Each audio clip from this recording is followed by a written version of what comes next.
ஆண்டவருடைய ஆவி என்மேல் உள்ளது, ஏனெனில் அவர் எனக்கு அருள் பொழிவு செய்துள்ளார். ஏழைகளுக்கு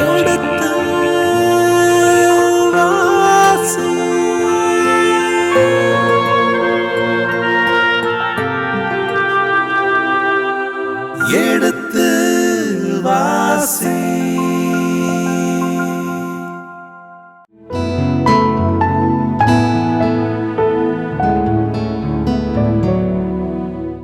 இனிய இதயங்களே, எடுத்து வாசி நிகழ்ச்சியில் குறிப்பேட்டின் முதல் புத்தகத்தினுடான விவிலிய இறை வசனங்களுக்கு செவிமடுத்துக் கொண்டிருக்கின்றோம். கடந்த பகுதியின் தொடர்ச்சியை இன்று தொடங்குவோம். வாருங்கள் நிகழ்ச்சிக்குள் சொல்வோம். உங்கள் சார்பாக தந்தை அவர்களுக்கு வணக்கம் சொல்லி நிகழ்ச்சியை தொடங்குவோம். வணக்கம். வணக்கம்.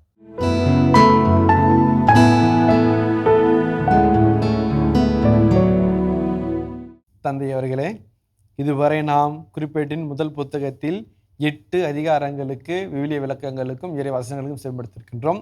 9ஆம் அதிகாரத்தை இப்பொழுது நாம் தொடங்க இருக்கின்றோம். இந்த தொடக்கத்திலேயே சிறை மீண்ட மக்கள் என்ற ஒரு தலைப்பு இடப்பட்டிருக்கின்றது. இந்த 9ஆம் அதிகாரம் சொல்லுகின்ற செய்தி என்னவாக இருக்கும், இதனுடைய முன்னுரை என்ன என்பதையும் தெரிந்து கொள்ள ஆசைப்படுகிறேன் தந்தை அவர்களே. ஏனென்றால் இந்த புத்தகத்தை அவர்கள் பிரித்திருக்கின்ற பொழுதே 9ஆம் அதிகாரம் இறுதி வரை தலைமுறை பட்டியல் என்று சொல்லப்படுகின்றது. இனி இந்த தலைமுறை பட்டியல் கொடுக்க போவது இல்லை.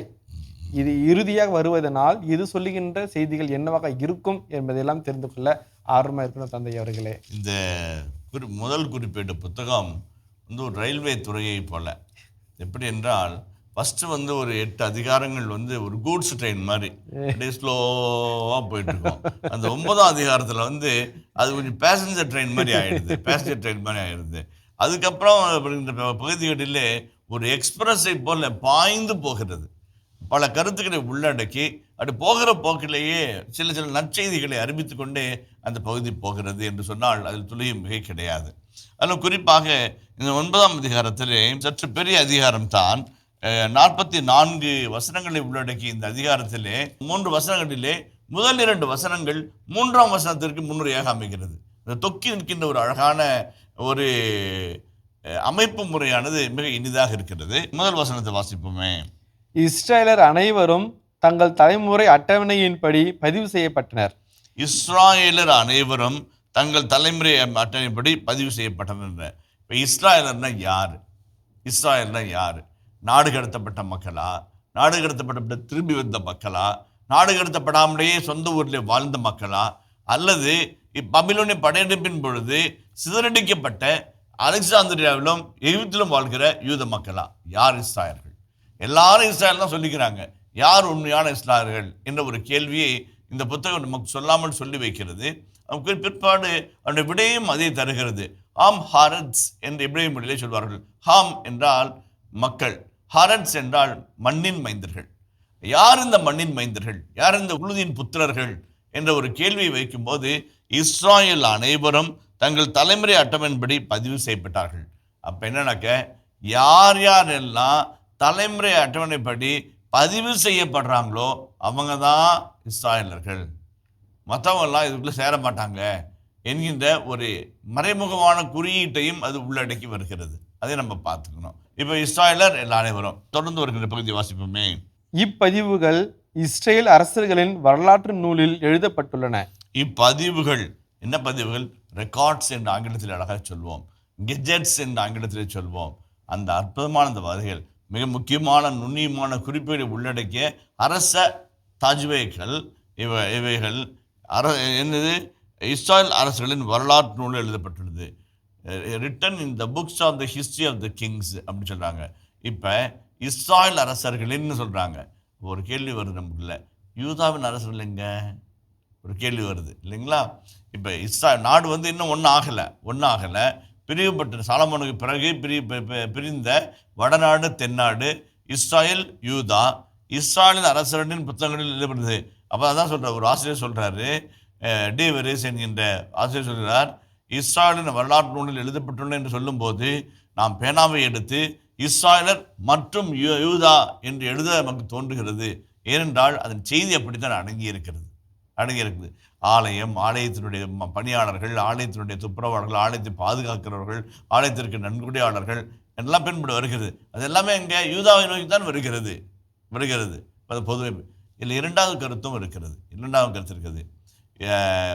நம்முடைய ஒன்று குறிப்பிட்ட ஆசிரியர் கருத்துப்படி வடநாடு தென்னாடுன்னு எல்லாம் இல்லை, ஒரே நாடு தான், அது இஸ்ராயல் என்றால் இஸ்ராயல் தான் என்று அந்த கருத்தையும் அது உள்ளடக்கிறது. பெருந்தன்மையோடு இப்போ பகுத்து பார்க்காமல் எல்லாரையும் இணைத்து பார்த்து ஒன்றாக நிறுத்தி வைத்து இஸ்ராயலர் என்றால் அது ஒரு நாடு தழுவிய ஒரு இயக்கம், நாடு தழுவிய ஒரு மக்கள் கூட்டம் என்கின்ற ஒரு செய்தியும் அது முன்வைக்கிறது. வாசிப்போமே. யூதா மக்கள் அவர்களது கிளர்ச்சியை முன்னிட்டு பாபிலோனுக்கு நாடு கடத்தப்பட்டனர். இதில் பாருங்களேன், ரொம்ப அழகாக சொல்லுவாங்க. இஸ்ராயல் மக்கள் அவர்களது கிளர்ச்சியை முன்னிட்டு. மிக முக்கியமான ஒரு கருத்து என்னன்னாக்க, குறிப்பிட்ட ஆசிரியர் யாரையும் குறை சொல்ல மாட்டார், எதையும் மிகைப்படுத்த மாட்டார். இஸ்ராயல் மக்கள் கடவுளை மறந்து உடன்படிக்கையை புறக்கணித்து வந்த இறைவாக்கினர்களெல்லாம் அடித்து போட்டு உதைத்து போட்டு அவருடைய வார்த்தைகளை மிதித்து கேட்காமல் செவியில்லாமல் திரைவெடுத்த மக்களாய் அப்படின்னா இவ்வளோ அட்டுழியம் பண்ணிட்டு தான் அதனால் அழிஞ்சு போனாங்க. ஆனால் ஒரே வார்த்தையில் தமது கிளர்ச்சியை முன்னிட்டு நாடு கடத்தப்பட்டார்கள் என்று அழகாய் சொல்லுகிறார். வரலாற்றை இது மூடி மறைப்பதல்ல, வரலாற்றை இது கீறி பார்ப்பதல்ல, மாறாக மிக பெருந்தன்மையோடு நோக்குவது. ஏதோ தெரியாமல் கிளர்ச்சி பண்ணிட்டாங்க, அதனால் மாட்டிக்கிட்டாங்க, இப்போ திரும்பி வராங்க. அந்த ஸ்கூலில் ஹெட்மாஸ்டர் இருப்பார், அம்மாவும் பையனும் வருவாங்க. என்னம்மா உன் பையன் பண்ணுற அட்டுழியத்தை பார்த்தியா? கிளாஸில் பையனாக இருக்கிறான், குரங்கு மாதிரி இருக்கிறான், ஜன்னல் தாவறான், டேபிள் குதிக்கிறான், அவனை வச்சுட்டு சமாளிக்க முடியலம்மான்னு. சாமி, ஏதோ நான் தான் படிக்காமல் போயிட்டேன் சாமி, கூலி வேலை பண்ணிருக்கிறேன், புல் அறுத்து விற்று பொழைச்சிட்டு இருக்கிறேன் சாமி, என் பிள்ளையாவது படிக்கிட்டு வந்துருக்கேன் சாமி, தெரியாமல் அவன் பண்ணிவிட்டான் சாமி, அவன் சார்பாக என்னை மன்னிச்சுக்க சாமி என்கின்ற ஒரு அம்மாவை போல இந்த ஆசிரியர் மிக அழகாக கேட்கிறார். மக்கள் ஏதோ தெரியாமல் செய்து விட்டார்கள், கிளர்ச்சி என்று சொல்கிறார்கள். கிளர்ச்சி என்பதற்கு பெசா என்பது இப்ரேய மொழியிலே வார்த்தை. பெசா என்றால் ரிபல், டு ரிபல் அகெயின்ஸ்ட் என்கின்ற ஒரு வார்த்தை. அந்த வார்த்தையை அழகாய் பயன்படுத்துகிறார். தெரியாமல் செய்துவிட்ட ஒரு தவறை போல இந்த இடத்துல சுட்டி காட்டி, யார் மனதையும் புண்படுத்தாமல், யாரையும் குத்தி காமிக்காமல், ஏற்கனவே அவங்க நொந்து நூடுல்ஸாக இருக்கிறாங்க, அவங்கள போய் இன்னும் குத்தி ரணமாக்க வேண்டும் என்ற அவசியம் இல்லாமல் கிளர்ச்சி செய்து கிளர்ச்சியை முன்னிட்டு பாபிலோனுக்கு நாடு கடத்தப்பட்டனர் என்றோடு ஒரு வார்த்தையிலே ஒரு 30, 40, 50 வருடங்களுடைய வரலாற்றை சுருக்கி விடுகிறார். தொடர்ந்து வாசிப்போம். தங்களுக்கு சொந்தமான இடங்களிலும் நகர்களிலும் முதலாக குடியேறியவர்கள் இஸ்ரேலரும் குருக்களும் லேவியரும் கோவில் பணியாளர்களுமே. நல்லா புரிஞ்சுக்கல, இஸ்ராயல் நாட்டில் நாடு திரும்பிய இஸ்ராயலர் சொந்த நாட்டுக்கு வராங்க. அப்படி வந்தவங்க 4 குரூப்பை சார்ந்தவர்கள். அவங்க தான் முதல் நாட்டில் குடியேறினாங்க என்று பிரித்து அது 4ஆக பிரிக்கிறாரு. முதலாவது இஸ்ராயலரும், இஸ்ராயலர்னு லேட்டி, இந்த நம்பிக்கையாளர்கள் லே பீப்புள். அடுத்தது குருக்கள், அடுத்தது லேவியர், அடுத்தது கோயில் பணியாளர்கள். 4 தான். இந்த 4 குரூப் தான் உள்ள வருது. இவங்களால தான் இவங்க தான் சமூகத்தினுடைய வித்தா இருக்கிறாங்க. இந்த வேர்களிலிருந்து தான் ஒரு விருட்சம் வரும். அந்த விருட்சம் உலகமெல்லாம் பரவி நிற்கும். அந்த விருட்சத்தின் கீழ் உலகமே தங்கி நிற்கும்.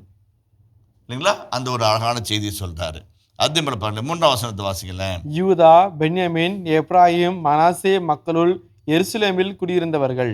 இப்ப எருசலேமில் யாரெல்லாம் குடியிருக்கிறாங்கன்னு சொல்ல வர்றார். சொல்லும்போது 12 கோத்திரம் சொல்லணுமா இல்லையா? 11 கோத்திரம் சொல்லணுமா இல்லையா? அட்லீஸ்ட் ஒரு 10 கோத்திரம் சொல்லணுமா இல்லையா? ஆசிரியர் முன்பாக இருக்கிறது தன் மனதுக்கு மிகவும் பிடித்தமான வரலாற்றின் முக்கியத்துவம் வாய்ந்த 4 குலங்கள், யூதா, பெஞ்சமின், எப்ராயிம், மனாசே. இவர்களை வைத்து சொல்லுகிறார். இதுதான் இப்போ முன்னுரை பகுதியாக காமிக்கிறது. இது ஒட்டுமொத்த அதிகாரத்திற்குமே இது முன்னுரை பகுதியாக இருக்கிறது. ஆனால் பல நல்ல செய்திகளை தாங்கி வருகிறது. அடுத்து 4 to 9 இறை வார்த்தைகள், ஒரு தலைமுறை பட்டியல், எருசலேமில் கூடியிருந்தவர்கள் யார் யார் எல்லாம் என்று அதை ஒரு வார்த்தையை வாசிப்போம். ஏதாவது நல்ல செய்திகள் இருக்கும்போது நம்ம பகிர்ந்து கொள்வோம். தந்தை அவர்களே, இதில் எனக்கு ஒரு நெருடல், அதில் விடயம் கிடைத்திடுச்சு. அந்த நெருடல் என்னன்னு சொல்லி பகிர்ந்துக்கு ஆசைப்படுறேன் தந்தை அவர்களே. ஏனென்றால் இவர் யூதா மக்கள் அவர்களது கிளர்ச்சியை முன்னிட்டு நாடு கடத்தப்பட்டார்கள் சொல்றாங்க. அப்போ இஸ்ரேலும் நாடு கடத்தப்பட்டுச்சு இல்லை, அதையும் சொல்லலை, ஒருதலை பட்சமானு சொல்ற டவுட் வந்துச்சு. ஆனால் இவர் பார்வையில் எல்லோரும் ஒன்று தான். இன்னும் இவங்கேயும் முன்னாடி தான் கஷ்டப்பட்டோம், இங்கேயும் 2 நாடு சொல்லி நான் எழுதிட்டு இருந்தேன்னா நான் எழுதுறதுக்கு மீனிங் எல்லாம் போயிடும்னு சொல்லிட்டு அதை நாசுக்க அப்படி வெளியில் வச்சுட்டு ஒரு இனம் எல்லாரும் பாவம் செஞ்சோம், நாம் நாடு கடத்தப்பட்டோம் அப்படின்னு சொல்லிட்டு ஒருங்கிணைத்து செல்கின்ற ஒரு பகுதியை நான் பார்ப்பதா இருந்துச்சு. ஒருதலை பட்சம் வந்துட்டாரோ நெடில் வந்துடுச்சு. அடுத்து உங்களுடைய விளக்கத்துல அதுக்கு விடையும் வந்துடுச்சு. அதெல்லாம் நன்றி தந்தை அவர்களே. ஊத்தாய், இவர் அமியூத்தின் மகன், இவர் ஓம்ரியின் மகன், இவர் இம்ரியின் மகன், இவர் பானியின் மகன், இவர் யூதாவின் மகனாகிய பெரேசின் புதல்வருள் ஒருவர். சீலோன் மரபில் தலைமகன் அசாயாவும் அவர் புதல்வரும் ஆவர். சேராவின் புதல்வருள் எகுவேலும் அவர் உறவினரும் 690 பேர் ஆவர். பென்யமின் புதல்வருள் ஒருவரான சல்லு, இவர் மெசுல்லாமின் மகன், இவர் ஓதாவியாவின் மகன், இவர் அசுவாவின் மகன், எரோகாமின் மகன் இப்னா. மிக்ரியின் புதல்வராகிய ஊசியின் மகன் ஏலா. இப்னாவின் புதல்வராகிய ரகுவேலுக்கு பிறந்த செபத்தியாவின் மகன் மெசுல்லாம். தலைமுறை அட்டவணைப்படி இவர்களின் உறவினர் 956 பேர். இந்த ஆள்கள் அனைவரும் தங்கள் மூதாதையர் மரபில் குடும்பத் தலைவர்களாய் இருந்தார்கள். இப்போ இந்த பகுதிகளில் என்ன செய்தியை சொல்லுகிறது என்று சொன்னால், எருசலேம் குறைவர நிறைவாக மக்களை தாங்கியிருந்தது என்று இந்த பகுதி சொல்லுகிறது. ஆனால் உண்மையில் இந்த பகுதி இவ்வளோ மக்கள் எருசலேமில் தங்கியிருந்தார்களா என்று பார்க்கும்போது, திரும்பி வந்தபோது தங்கினார்கள் என்று பார்க்கும்போது இல்லை என்று தான் சொல்ல வேண்டும். ஆனால் இந்த பகுதி எதை குட்டி காட்டியிருந்தால், நாடு கடத்தப்பட்ட பின் திரும்பி ஆலயம் கட்டி மக்கள் எல்லாம் வாழ துவங்கிய ஒரு காலகட்டத்தை, ஏறக்குறைய ஆகாய சக்காரியா அந்த காலத்திற்கு சற்று முன்பட்ட ஒரு காலத்தை இது குறித்து காட்டுவதாக நாம் வைத்துக்கொள்வோம். அந்த வகையில் பார்க்கும்போது எருசலேம் நகர, உதாரணத்துக்கு சக்கரியா 2:1 வாசிங்களேன்.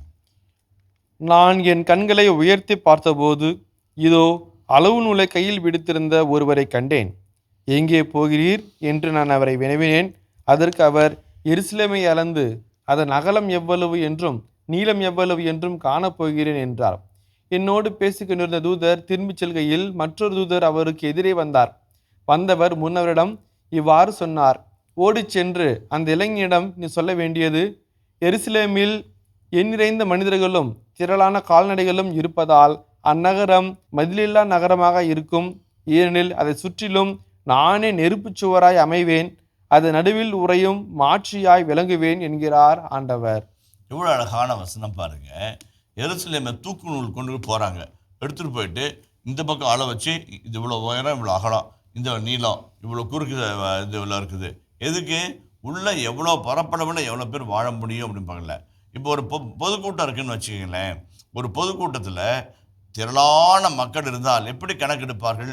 ஒரு சதுர அடியில் இவ்வளோ பேர் இருக்கிறார்கள், இவ்வளவு சதுரடி கொண்ட மைதானம் இது, இதில் இவ்வளோ மக்கள் இருப்பார்கள் என்று கணக்கெடுப்பார்கள். அதே போல நூல் கொண்டு போய் எருசலேமை அளக்கப் போகிறார்.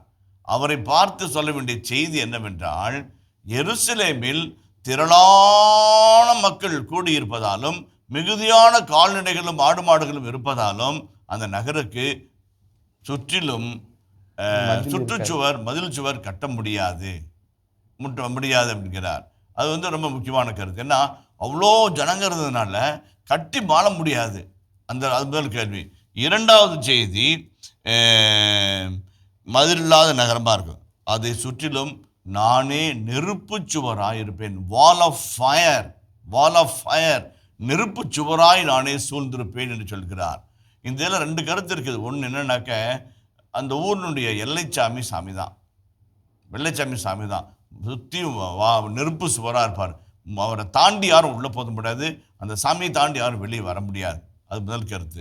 இரண்டாவது கருத்து என்னவென்றால், பெர்சிய மன்னர்கள் இருந்தாங்க இல்லைங்களா, பெர்சிய மன்னர்களுடைய கோட்பாடுகளிலே ஒவ்வொரு ஊரிலும் ஊருக்கு வெளியே எல்லையிலே ஒரு நெருப்பு பீடம் இருக்கும். அந்த நெருப்பு பீடம் எரிந்து கொண்டே இருக்கும். அது எதை குறித்து காட்டுகின்றால், அந்த ஜொராஸ்ட்ரிய தெய்வமாகிய அகோரமன்யு அந்த இடத்திலே அங்கே குடியிருக்கிறார். அவர் அந்த ஊரை காப்பாற்றுகிறார், ஊரை பாதுகாக்கிறார் என்பதற்கு அடையாளமாக நெருப்பு பீடம் இருக்கும். ஆல்டர் ஆஃப் ஃபயர் என்று சொல்வார்கள். அந்த வகையில் பார்க்கிற பொழுது இறைவனே நெருப்பு சுவராய் அமர்ந்திருப்பார். ஒருவேளை நாம் பெர்சிய மன்னர்களோட எண்ணத்தோடு நம்ம கடவுளை ஒப்பிட்டுருவோமோன்னு நினச்சி, நானே அவர்கள் மத்தியிலே வாழும் மாட்சிமையாய் இருப்பேன், நான் அவர்கள் மத்தியிலே குடிகொள்வேன் என்று சொல்லி ஆண்டவர் வாக்கு கொடுக்கிறார். அதுதான் வந்து கடவுளுடைய வாக்குறுதி, அதுதான் கடவுளுடைய எண்ணம், அதுதான் கடவுளுடைய கோட்பாடு. 87ஆம் திருப்பாடல் எடுங்களேன். திருப்பாடல் 87 6-7 வசனங்களை சொல்லுங்களேன். மக்களினங்கள் பெயர்களை பதிவு செய்யும் போது இவர் இங்கேதான் பிறந்தார் என ஆண்டவர் எழுதுவார். ஆடுவோரும் பாடுவோரும் சேர்ந்து எங்கள் நலன்களின் ஊற்று உன்னிடமே உள்ளது என்பர். ரொம்ப அழகான வசனங்க. மக்கள் இனங்கள் பெயர்களை பதிவு செய்யும் போது, பெயர்களை பதிவு செய்கிறாங்க. என்ன பேசுகிறாங்க?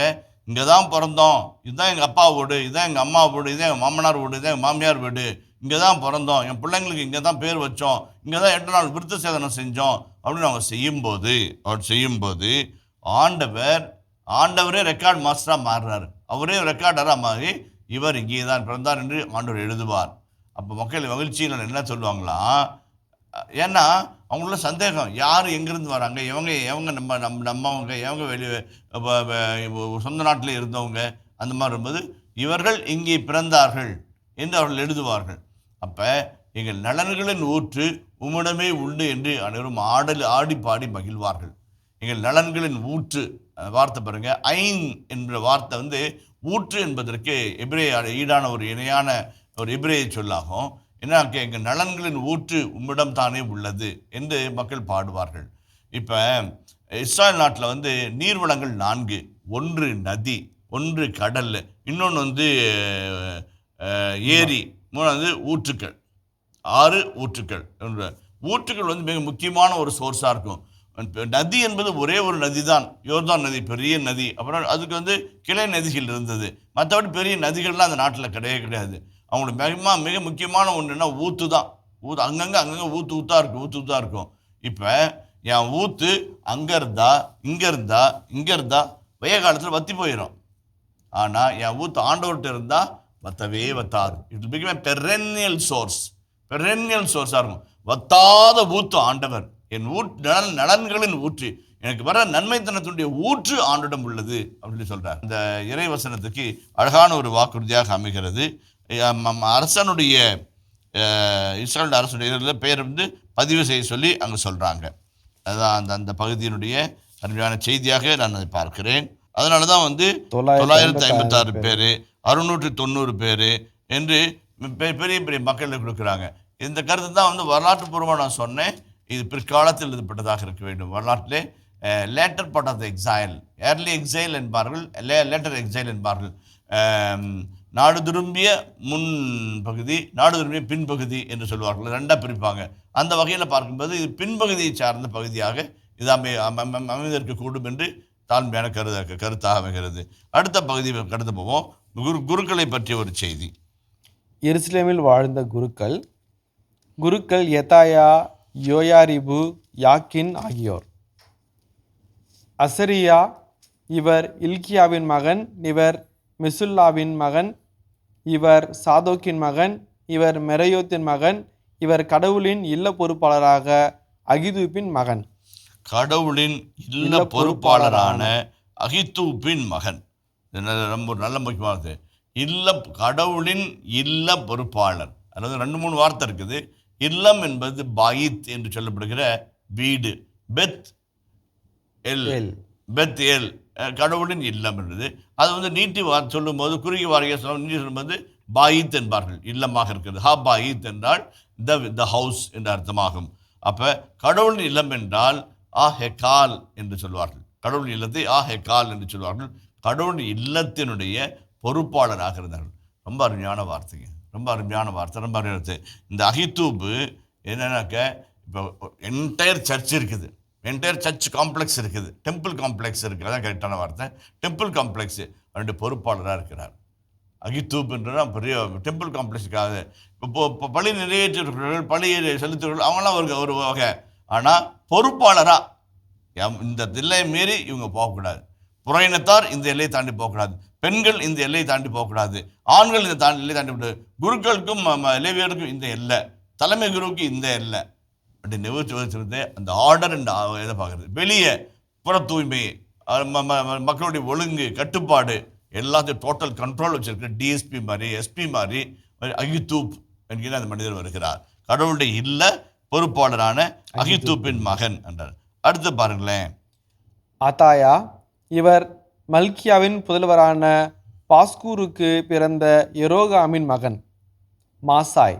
இவர் அத்தியேலின் மகன். இவர் யாகிசேராவின் மகன். இவர் மெசுல்லாமின் மகன். இவர் மெசுல்லாமேத்தின் மகன். இவர் இம்மேரின் மகன்.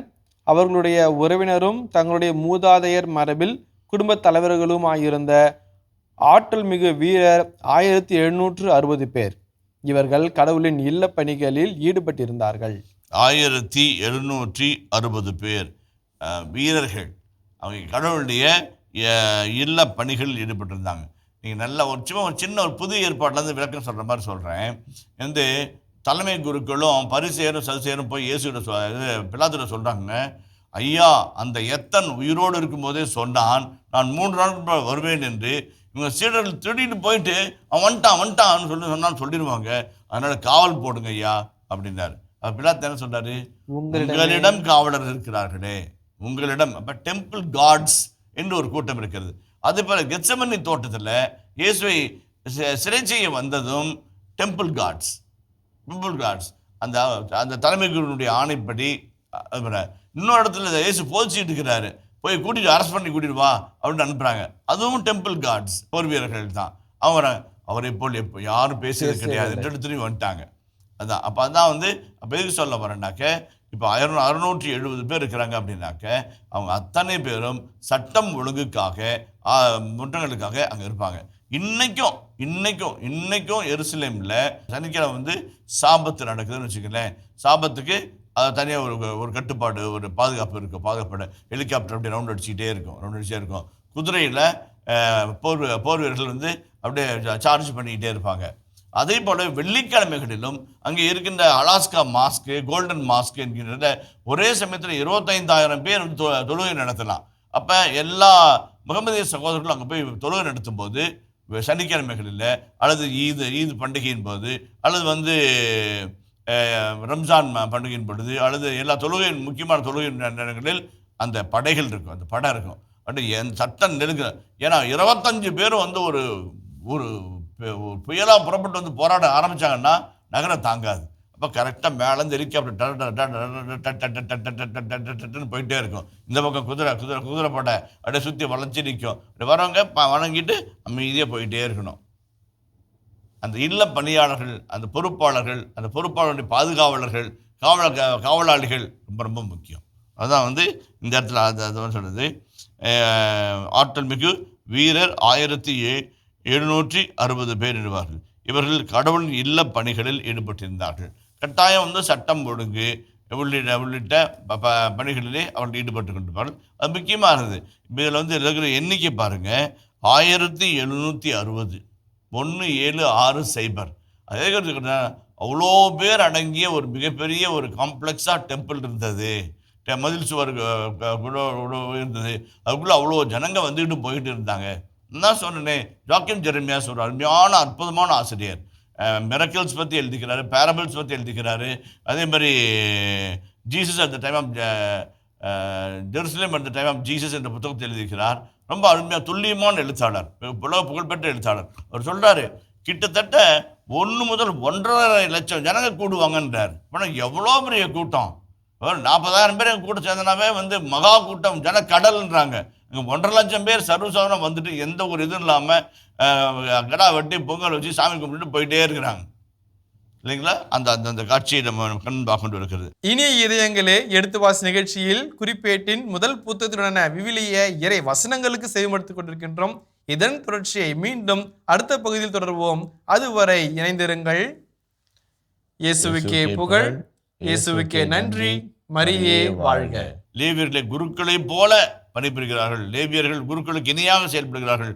லேவியர்கள் குருக்களும் ஒன்றே என்கின்ற ஒரு தாக்கத்தை உருவாக்குகின்ற இந்த புத்தகத்திலே நாடு கடத்தப்பட்ட பின் கட்டப்பட்ட ஆலயத்திலும் சரி, நாடு கடத்தப்பட்ட பின் எழுப்பப்பட்ட சமூகத்திலும் சரி,